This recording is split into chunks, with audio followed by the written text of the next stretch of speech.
Welcome back to another interesting tutorial about Microsoft Word tips and tricks. And in today's video, I will show you how to insert picture into your Microsoft Word without any stress. Let me show you how. The very first thing you want to do is to go ahead and come to the top right here where you have your Insert tab. Go ahead and click on your Insert tab. Having clicked on your Insert tab, go ahead and click on here and then make sure you click on, you can either insert from the device, from stock images or online pictures. So I'm going to go ahead and click on this device. And this is going to pop up right here. The next thing you want to do is to go ahead and look for where you have your image. So I'm going to go to my download folder right here.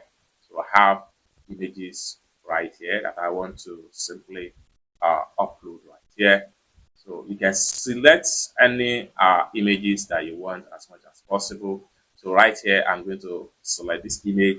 You want to add multiple image, press Ctrl key down and select as many as possible image. Go ahead and hit on insert and the image will be inserted just like what you see right here. It's that simple.